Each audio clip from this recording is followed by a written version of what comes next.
주시겠습니다. 네, 경기도 고양시을 출신 한준호입니다. 부총님께 질의를 좀 드리겠습니다.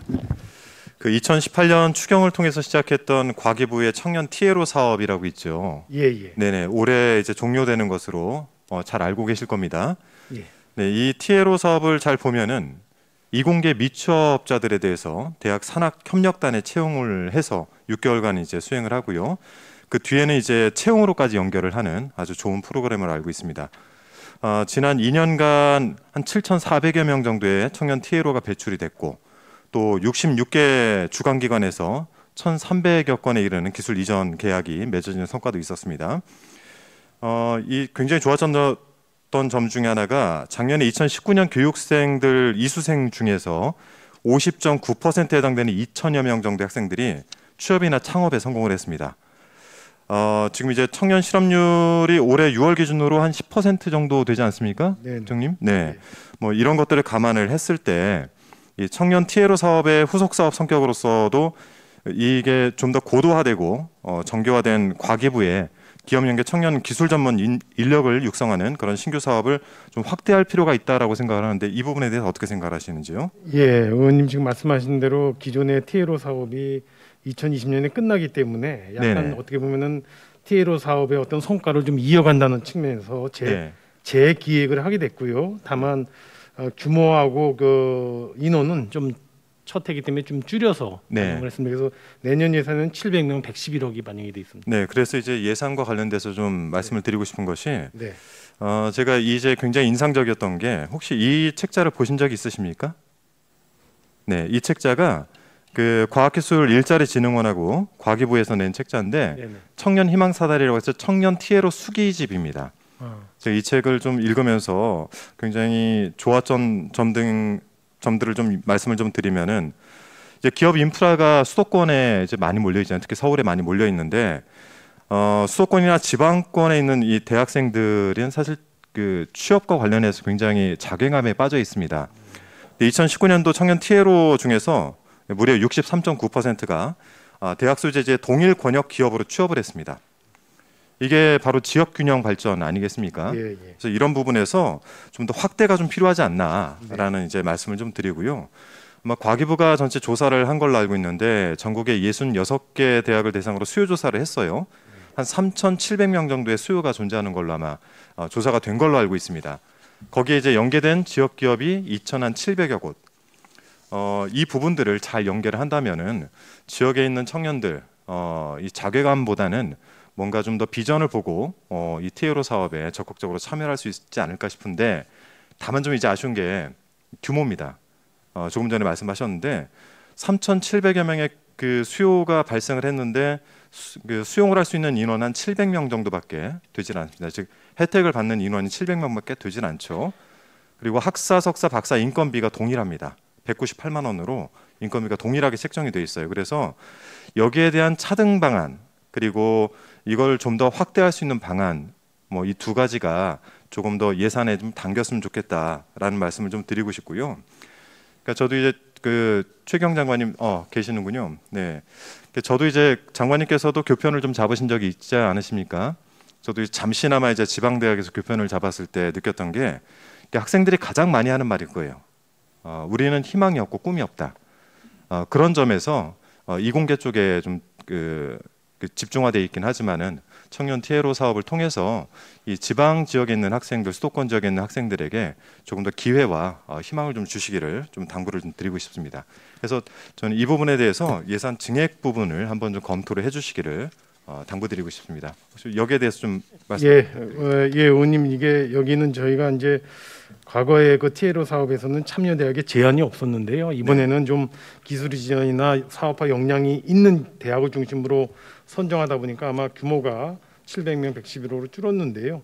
혹시 지금 말씀하신 대로 정말로 여기에 더 필요한 수요가 있고 또 지원 효과가 있다고 하면 저희가 소위 심사할 때 좀 적극적으로 임하도록 하겠습니다. 네네.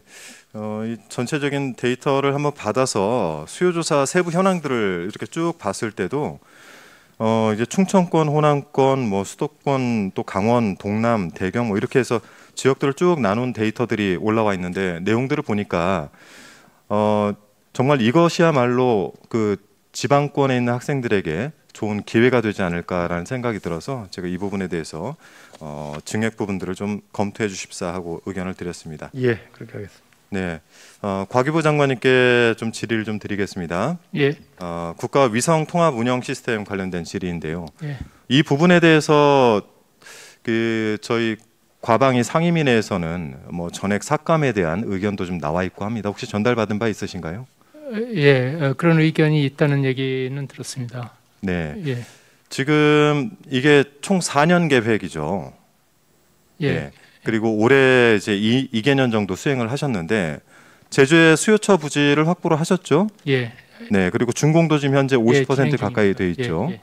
만일 이제 전체 삭감이 되게 되는 경우에는 이 사업 자체가 어그러지는 거 아니겠습니까? 예. 이게 앞으로 2년에 걸쳐서 4기의 그 위성이 발사가 되는데 이게 뭐 예산 삭감이 되면 그런 위성의 안정적 운영에 큰 차질이 빚어질 거라고 생각이 되고요. 이 네. 사업은 아주 필수적입니다.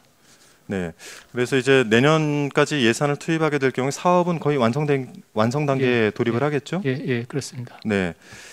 저희가 이제 우리가 운영을 하고 있는 위성이 총 4기 그리고 이제 내년에 4기가 추가로 도입돼서 8개의 위성을 운영 관리하시게 될 텐데 내용들을 보니까 이제 기존 항우연 안테나 2기를 차세대 중형 위성 1, 2호 등에다가 사용 계획이 있었지만 지금 위성 운영 연장 결정으로 계획 변경이 있었고 또 이로 인해서 21년도에 신규 안테나가 반드시 필요한 상황 아니겠습니까? 예.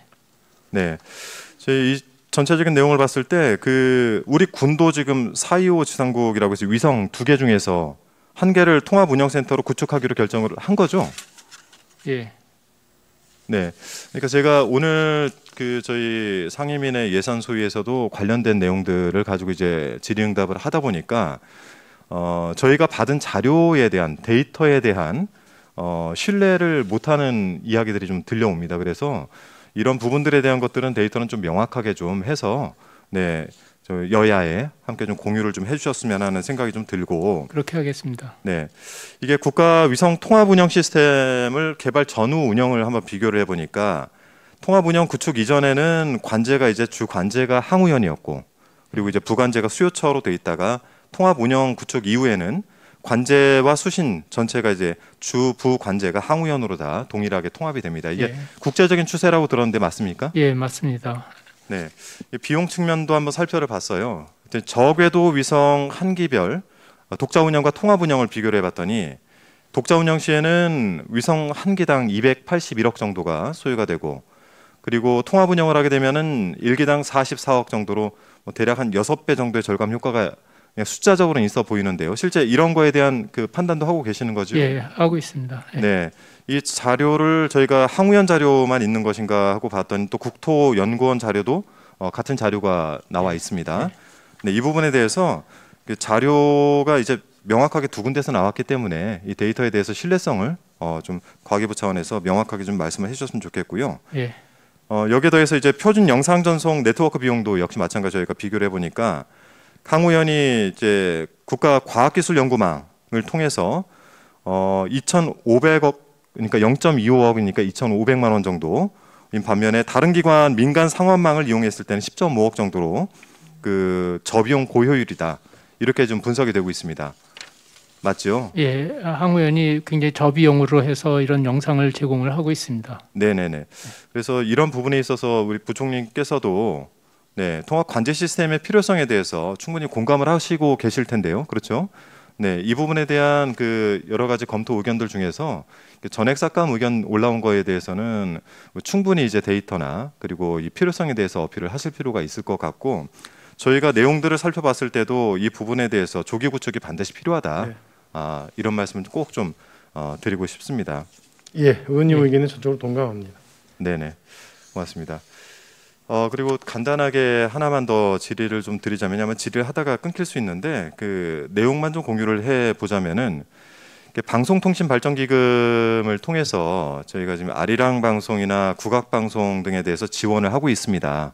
지원을 하고 있는데 방발기금의 조성 목적이나 여러 가지를 봤을 때 이게 적절한 것인가에 대해서 의문들이 좀 있습니다. 그래서 여기에 대해서는 어떻게 생각을 하시는지 혹시 의견이 있으면 말씀을 좀 부탁드리겠습니다. 지금 저 아리랑 TV 인건비 말씀하신 건가요? 지금 아리랑 TV에 지금 곽이부 장관님께서 내용 알고 계시죠? 자세한 내용은 제가 잘 모르고 네. 있는데요. 예. 방발기금 중에서 이제 아리랑 방송하고 국악 방송의 전체 운영, 그러니까 이번에 인건비는 별도로 이제 책정이 됐고 전체 운영비 자체까지도 네, 방발기금에서 들어가고 있습니다.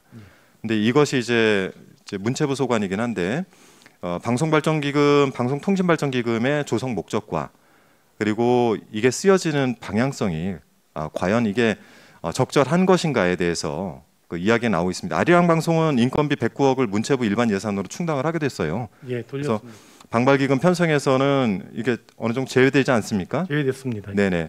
근데 이제 그 나머지 국악 방송이라든지 나머지 예산 들어가던 부분에 있어서 이 적절성 부분에 대해서는 좀 지적들이 좀 있습니다.